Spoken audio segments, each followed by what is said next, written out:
DSP నాగవరప్రసాద్ పేరు ఇప్పుడు వినిపిస్తోంది. తుళ్లూరు పోలీస్ స్టేషన్ లో ఆయన ఏకంగా ముఖ్యమంత్రి చంద్రబాబు నాయుడు, డిప్యూటీ సీఎం పవన్ కళ్యాణ్, మంత్రి నారా లోకేష్ పై కంప్లైంట్ చేశారు. తిరుమల లడ్డూ విషయంలో జంతువుల కొవ్వు కలిసిందని, ఆవు కొవ్వు కలిసిందని, పంది కొవ్వు కలిసిందంటూ హిందువుల మనోభావాలు అంటే మా మనోభావాల్ని దెబ్బ కొట్టారు అనేది ఆ సగటు డిఎస్పి వరప్రసాద్ ఆవేదన. ఇదే విషయం మీద ఆయన తుళ్లూరు పోలీస్ స్టేషన్ లో కంప్లైంట్ చేశారు ఒక డిఎస్పీ స్థాయిలో ఉండి. దీన్ని ఎలా అర్థం చేసుకోవాలి? నాగ వరప్రసాద్ గారు ఎస్. శివుడు మెడలో పాము ఉంటే శివుడికి దండం పెట్టి ఆ మెడలో పాముని తీసి ఏం చేయాలో అది చేస్తానన్నారు కదండి. సో డిఎస్పి నాగ వరప్రసాద్ గారి పరిస్థితి కూడా రేపు అంతే ఉంటుందండి. ఎందుకంటే ఒక గవర్నమెంట్ అఫీషియల్ ఎవరైతే ఉన్నారో, గవర్నమెంట్ ఉద్యోగం చేస్తుండగా, ప్రభుత్వ ఉద్యోగంలో ఉండగా, ప్రభుత్వంలో ఉన్నటువంటి ఎమ్మెల్యేలు, ప్రజాప్రతినిధుల గురించి ఏం మాట్లాడినా, ప్రభుత్వానికి వ్యతిరేకంగా ఏం మాట్లాడినా వాళ్ళు ఇమీడియట్ గా సస్పెండ్ అయిపోతారు. అది వాళ్ళకి డిపార్ట్మెంటల్ గైడ్ లైన్స్ ఉంటదండి. ఆ గైడ్ లైన్స్ కి విరుద్ధం. కానీ ఎక్కడి నుంచి వచ్చాం, ఏ ధర్మాన్ని మనం పాటించాలి, ఏ ధర్మ విరుద్ధంగా మనం ప్రవర్తిస్తున్నాం, అందరికీ చాలా ఆశ్చర్యం అవుతుందంట సార్. అందరూ ప్రభుత్వంలో ఉండి రజనీ గారు వదిలేసి బయటకు వచ్చేసినారు. మతం ఇలాగా హిందూ మత ప్రచారంలో మీరు ఇలా చేయకూడదు, ఇది తప్పు, ఇది పందికో కలవలేదు, స్వామివారంటే నాకు అపారమైన గౌరవం, మీరు అలా చేయకూడదు అంటూ నేను మాట్లాడుతున్న ప్రతిదానికి ఒక ఆడబిడ్డే అలా మాట్లాడుతుండే మేము ఎందుకు మాట్లాడలేకపోతున్నాం? మాకు కూడా స్వామివారి మీద అపారమైన ప్రేమ, అభిమానం, గౌరవం, నమ్మకం ఇవంతా ఉన్నాయి కదా అంటూ ప్రతి ఒక్క మతస్థుడు నాతో చాలా మంది చెప్పారండి. దారుణం ఏంటంటే అమెరికాలో ఉన్నటువంటి ఒక క్రిస్టియన్ కూడా నాకు కాల్ చేసి, మేడం మాకు చాలా బాధ అనిపిస్తుంది, ఆ 36 మంది ముద్దాయిల్లో ఒక్కడు కూడా అన్య మతస్థులు లేడు, అందరూ హైందవులే, మీ హిందువుల ధర్మాన్ని దిగజార్చడం ఒక దరిద్రం అయితే, దీన్ని సపోర్ట్ చేస్తున్నటువంటి గౌరవ సీఎం గారు, కాషాయం వేసి మెట్లు గడిగిన గౌరవ డిప్యూటీ సీఎం గారు వెనక ముందు ఆలోచించకుండా పంది కొవ్వు, గొడ్డు కొవ్వు, చేప కొవ్వు అంటూ ఆ ప్రసాదం గురించి మాట్లాడుతుంటే మాకే బాధ అనిపిస్తుంది. మీరు ఖండిస్తున్నారు, నిజంగా స్వామివారి బ్లెస్సింగ్స్ మీ మీద ఎప్పుడు ఉంటాయి. మీలాగా ఎవరెవరు బయటకు వస్తారో ధైర్యంగా ధర్మాన్ని కాపాడదామని వారందరికీ కూడా స్వామివారి బ్లెస్సింగ్స్ ఉండాలని కోరుకుంటున్నాం అంటూ ఆయన చెప్పడం చాలా ఆశ్చర్యకరం అండి. ఇంకొక విషయం ఏంటంటే, ఈ ప్రసాదాన్ని భక్తులు తిన్నారు అని అనుకుంటున్నప్పుడు ఒక విషయాన్ని చెప్పాలండి, చాలా బాధ అయినప్పటికీ. 12:00కల్లా గంట కొట్టి స్వామివారి నైవేద్యం అంటూ భక్తుల్ని అంటే లైన్ లో కూడా ఆపేసి స్వామివారి నైవేద్యం అయిపోయాక మళ్ళీ క్యూ లైన్ వదులుతారండి. నైవేద్యం పెట్టేటప్పుడు తలుపులు దగ్గరికి వేసేస్తారు, నైవేద్యం లోపల పెడతారు. అంటే దాని అర్థం స్వామివారు ఆ ప్రసాదాన్ని స్వీకరిస్తున్నారు, తింటున్నారు, ఆరగిస్తున్నారు అని అర్థం కదా. సో ఈ ప్రసాదం, లడ్డు ప్రసాదం అయోధ్యలో భక్తులు తిన్నారు, లేకపోతే ఆంధ్ర రాష్ట్ర భక్తులు తిన్నారు, లేకపోతే ఎంతో మంది భక్తులు తిన్నారని మనం అనుకుంటున్నామే, కానీ స్వామివారు కూడా తిన్నారు. ఎందుకంటే మనం పెట్టేది స్వామివారు తింటారనే కదా మనం పెట్టేది, అదే కదా మన నమ్మకం. ప్రతిరోజు గంట కొట్టి మధ్యాహ్నం భోజనం టయానికి ఆయనకి భోజనం ఎందుకు పెడుతున్నాం, నైవేద్యం ఎందుకు పెడుతున్నాం? ఆ నైవేద్యాన్నే కదా భక్తులకి పంపిణీ చేసేది. ఆ నైవేద్యం స్వామి వారికే పెట్టారంటే మీరు అంటున్న పంది కొవ్వు, గొడ్డు కొవ్వు, చేప కొవ్వు స్వామివారికి ప్రసాదంగా పెట్టారా? స్వామివారికి ప్రసాదంగా పెడితే స్వామివారు ఊరుకుంటారా? నాకు ఇచ్చే ప్రసాదంలో నాణ్యత లేకుండా కల్తీ చేస్తూ పంది కొవ్వుని గర్భగుడిలోకి తీసుకొని వస్తారా? తప్పు కదా. మరి మీరు ఎవరిని అవమానిస్తున్నారు? భక్తుల్ని కాదు, స్వామివారిని. సో దాని పర్యవసానం ఎంత తీవ్రంగా ఉంటుందో, ఎవరెవరు బయటికి రాకుండా దాక్కున్నారో వారందరూ మీడియా ముందుకు వస్తారు, ఎవరెవరు గొంతులు చించుకొని మాట్లాడారో వారందరూ మేము ఇక మాట్లాడము, మాకు దీనికి సంబంధం లేదంటారు. ఎవరెవరు ఆయన ప్రతిష్టను దిగజార్చినారో వారి షేర్లు, వారి కంపెనీలు లాస్ అయిపోతే ఇప్పుడు వారికి పరువు నష్టం అంటూ వాళ్ళు వేసినారు.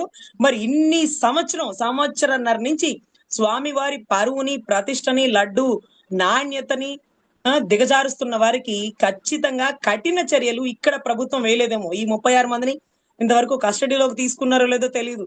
దీని అంతిమ లబ్ధిదారుడో దళారుడో ఎవరో చెప్పలేరు. So what ever it may be, పైన చూస్తుంటారు గరుడ పురాణంలో ఖచ్చితమైన శిక్షలు ఉంటాయి, దాంట్లో ఎవరు తప్పించుకోలేరు, అందరూ మీడియా ముందుకు వస్తారు, అందరూ సమాధానం చెప్తారు సార్. ఇంకొక గతంలో లక్ష్మయ్య అనే ఒక సీనియర్ అసిస్టెంట్ టీటీడీలో పనిచేసేవారు. ఈయన భార్య ఉండగా ఇంకో మహిళలతో కలిసి కలివిడిగా తిరుగుతున్నారు అనే ఒక ఆరోపణ రావడంతో ఆ ఉద్యోగి లక్ష్మయ్య అనే ఉద్యోగిని టిటిడి దేవస్థానం ఉద్యోగం నుంచి తీసేసింది. ఇది ఎప్పుడు జరిగిందంటే దీనికి సంబంధించినటువంటి ఆర్డర్, బోర్డు సెల్ ఆర్డర్ కూడా ఉంది మేడం ఇక్కడ. ఇది 2002లో జరిగింది. దీనికి సంబంధించి TTD board cell Tirupati Sri Sri C Lakshmaiah senior assistant involved in the issue of bigamous marriage removed from service preferred ఎపిడ్ placed before TTD board of trustees. అంటే ఒక ఉద్యోగి టిటిడిలో ఒక మామూలు సీనియర్ అసిస్టెంట్, ఒక సాధారణ ఉద్యోగి, ఆయన ఒక మహిళతోటి అంటే వైఫ్ ఉండగా ఇంకో మహిళతో తిరుగుతున్నారు, కలివిడిగా తిరుగుతున్నారనే ఆరోపణలు రావడం, ఆ విజువల్స్ రావడం తోటి అంటే తిరుగుతున్నారు. ఈయన బిఆర్ నాయుడికి సంబంధించినటువంటి కేసు లాగా వీడియోలు వచ్చినా లేదు నాకైతే తెలియదు, కానీ తిరుగుతున్నారనే ఆరోపణతో ఆయన్ని ఉద్యోగం నుంచి తీసేసింది టిటిడి. మరి ఇక్కడ చైర్మన్ పరిస్థితి ఏకంగా. ఎస్ సార్, ఖచ్చితంగా ఇదంతా కూడా ఎలా ఉంటదంటే ఒక ఎవిడెంటరీ అండి. ఆ టైంలో మరి ఎవరు ముఖ్యమంత్రిగా ఉన్నారో, ఎవరు చైర్మన్ గా ఉన్నారో, ఎవరు అతని మీద చర్యలు తీసుకున్నారో ఒకసారి ఎంక్వైరీ చేసుకోండి. What ever it may be, ఎవరైనా సరే. ఈ టైంలో ఒక ఉద్యోగిని తీసేసినప్పుడు మరి చైర్మన్ ని తీసేయరా అంటూ ఉద్యోగులు ఆలోచిస్తారు. అదే రకంగా రాష్ట్ర ప్రజలు ఆలోచిస్తారు. తనంతట తనే రాజీనామా చేసి ఈ ఈ ఏదైతే ఈ ఎలిగేషన్ వచ్చిందో దీని క్లారిటీ ఇచ్చే వరకు నేను ఆ పదవిలో ఉండను. ఎందుకంటే ఒక ట్రైన్ యాక్సిడెంట్ అయితేనండి రైల్వే శాఖ మంత్రి, సెంట్రల్ లో రైల్వే శాఖ మంత్రి రాజీనామా చేసిన విషయం మీకు గుర్తుందండి? గతంలో చేసేవారు. Yeah sir, exactly. ఒక ట్రైన్ యాక్సిడెంట్ కి రైల్వే శాఖ మంత్రికి ఏం సంబంధం అండి? మీకు తెలుసు కదా, రంగా గారి హత్య జరిగినప్పుడు హోమ్ మినిస్టర్ కూడా శివప్రసాద్ గారు కూడా రాజీనామా చేశారు. ఎందుకంటే అక్కడ చెయ్యాలండి. చిన్న ఎలిగేషన్ వచ్చినప్పుడు దానికి సంబంధిత వ్యక్తి రాజీనామా చేయాలి. కానీ దానికి సంబంధిత వ్యక్తి మీదే ఎలిగేషన్ వచ్చినప్పుడు మరి రాజీనామా చేస్తారా, చేయిస్తారా? అంతటి ధైర్య సాహసాలు గౌరవ ముఖ్యమంత్రి వర్యులు, ఉప ముఖ్యమంత్రి వర్యులు తీసుకుంటారా? మరి దీంట్లో ఒక మహిళతో తప్పుగా ప్రవర్తిస్తున్నాడు, అది ఏ వీడియోనో కాదో మరి ఎవరు తేల్చి చెప్పగలరు? మీడియా వారి చేతిలో ఉంది కాబట్టి ఒక 4-5 మీడియాలన్నీ ఈ రోజు దీనికోసమే పనిచేస్తాయా? ప్రజల్ని తప్పుదోవ పట్టించడానికి మీడియాని వాడతారా? ఈ రోజు చెప్పండి, వైవి సుబ్బారెడ్డి గారు, భూమన కరుణాకర్ రెడ్డి గారు వాళ్ళ జీవితాలు బయట పెట్టండి. మీరు చెప్పకూడదు, వెంటనే చేసి చూపించేయాలా. వాళ్ళు కూడా ఏం భయపడట్లా, తీయండి బయటికి అంటున్నారు. సో ఎనీవే ఒక ఉద్యోగికి ఇచ్చినటువంటి యాక్షన్ ఆ ఉద్యోగికి, ఒక పెద్ద స్థాయిలో ఉండే చైర్మన్ కి, ప్రథమ పౌరుడికి ఎందుకు ఇవ్వకూడదు? ఎస్విబిసి చైర్మన్ నోటి మాటలే విన్నది, మారు మాట్లాడలా. అది తప్పేంటి, ఏమైంది మీరు నేను మాట్లాడితే ఆవిడతో అని కూడా పృథ్వీ గారు మాట్లాడలా.